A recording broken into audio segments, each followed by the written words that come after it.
संगठनात्मक नियुक्तियां की गई है। 4 राज्यों के चुनावी प्रभारी बना दिए गए हैं। प्रहलाद जोशी को राजस्थान का चुनाव प्रभारी घोषित किया गया है। वहीं नितिन पटेल को राजस्थान का सह चुनाव प्रभारी बनाया गया है। कुलदीप बिश्नोई को भी राजस्थान में सह चुनाव प्रभारी की जिम्मेदारी दी गई है। ओम प्रकाश माथुर बने हैं छत्तीसगढ़ के चुनाव प्रभारी और डॉक्टर मनसुख मंडाविया छत्तीसगढ़ के सह चुनाव प्रभारी नियुक्त किए गए हैं। बात करें भूपेंद्र यादव की, भूपेंद्र यादव को मध्य प्रदेश का चुनाव प्रभारी बनाया गया है। अश्विनी वैष्णव को एमपी के सह चुनाव प्रभारी का जिम्मा सौंप दिया गया है। वहीं प्रकाश जावड़ेकर को तेलंगाना का चुनाव प्रभारी नियुक्त किया गया है। सुनील बंसल को तेलंगाना का सह चुनाव प्रभारी घोषित किया गया है।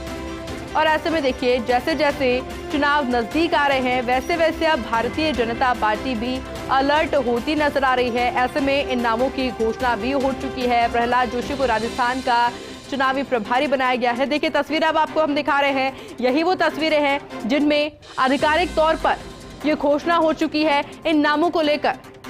देखिए कुलदीप बिश्नोई की अगर बात की जाए तो कुलदीप बिश्नोई को राजस्थान में सह चुनाव प्रभारी की जिम्मेदारी सौंप दी गई है। वहीं ओम प्रकाश माथुर को छत्तीसगढ़ के चुनाव प्रभारी की जिम्मेदारी सौंपी गई है।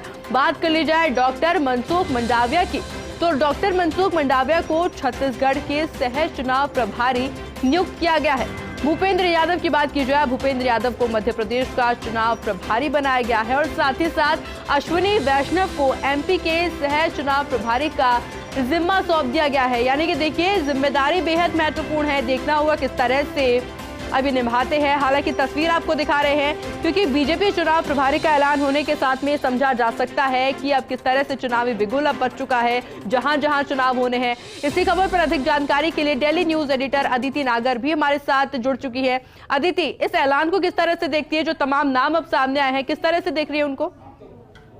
देखिए, सारे कद्दावर नेता हैं भारतीय जनता पार्टी के, जिनके पास चुनाव कराने का बेहद अच्छा एक्सपीरियंस है, संगठन का एक्सपीरियंस है, सरकार चलाने का एक्सपीरियंस है, जमीनी हकीकत को समझने का एक्सपीरियंस है, नरेंद्र मोदी की योजनाओं के बारे में अच्छे से पता है। ये तमाम वो लोग हैं जो समझते हैं कि भारतीय जनता पार्टी जब चुनाव में उतरती है तो क्या सारे समीकरण चाहती है, जिताऊ उम्मीदवार कैसे चयन करने होते हैं। तो ये स्टेट और जो आलाकमान के बीच का जो गैप होता है या ब्रिज होता है, ये पूरा करते हैं, जमीनी हकीकत को बताते हैं।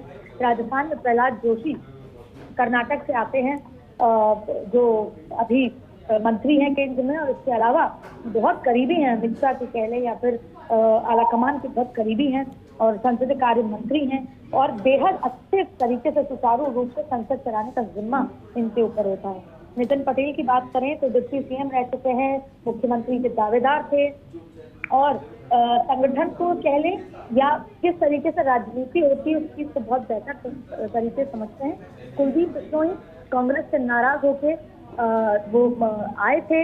इसके अलावा प्रदेश अध्यक्ष बनना चाहते थे कुलदीप बिश्नोई और जब उनको नहीं बनाया उसके बाद वो कांग्रेस से नाराज होकर बीजेपी में शामिल हो गए थे।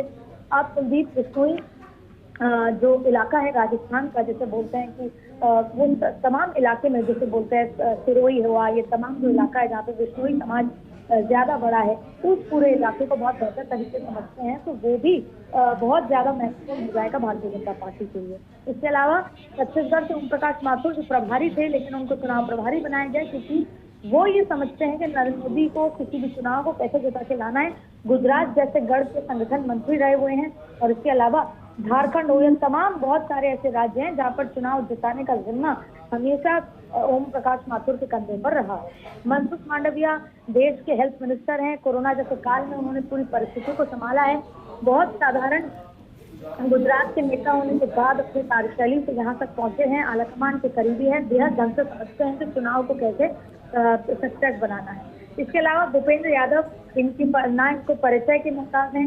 भूपेंद्र यादव अजमेर से आते हैं, राजस्थान की राजनीति में उनका सक्सेस भी रहता है, समझ भी रखते हैं बिहार की राजनीति और उत्तर प्रदेश का बिहार रहे बड़े राज्यों को, गुजरात का वहाँ के प्रभारी रह चुके हैं। भूपेंद्र यादव को मध्य प्रदेश जैसे बड़े राज्य की जिम्मेदारी सौंपी गई है क्योंकि वहाँ पर सरकार को रिपीट कराना एक बड़ी चुनौती होगी, तो वो एक बड़ा काम है जिसमें अश्विनी वैष्णव राजस्थान से आते हैं, उड़ीसा के में ब्यूरोक्रेट रह चुके हैं वहाँ और अभी रेल मंत्री हैं, तो उनको भी काफी कुछ समझ मध्य प्रदेश को लेकर होगी। इसके अलावा तेलंगाना से प्रकाश जावड़ेकर उनको प्रदेश चुनाव प्रभारी बनाया गया है। प्रकाश जावड़ेकर ने कई ऐसे चुनाव जिताए हैं, एजुकेशन मिनिस्टर रह चुके हैं और समझते हैं कि नरेंद्र मोदी, अमित शाह और भारतीय जनता पार्टी की कार्यशैली कैसी है। और पिछली बार राजस्थान के जो प्रभारी रहे थे, हालांकि भाजपा चुनाव नहीं जीत पाई थी।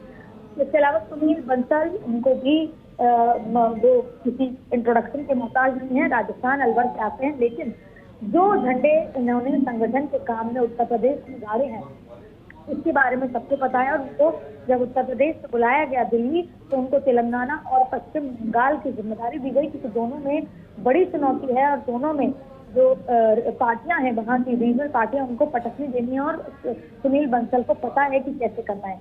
उनको प्रभारी बनाया गया तेलंगाना में, तो बहुत महत्वपूर्ण है ये सारे नाम जो बेहतर तरीके से समझते हैं कि कार्य कैसे होना है। अगर राजस्थान की बात करें तो प्रहलाद जोशी, नितिन पटेल, कुलदीप बिश्नोई, ये आंख नाक कान, आला कमान के आंख नाक कान की तरह काम करेंगे और आज के बाद से टिकट मांगने वालों की जो भीड़ है वो इनके घर पे लग जाएगी। और बिल्कुल देखिए, अदिति नामों को लेकर जानकारी आपसे लेते रहेंगे, आप बने रह गए हमारे साथ। उससे पहले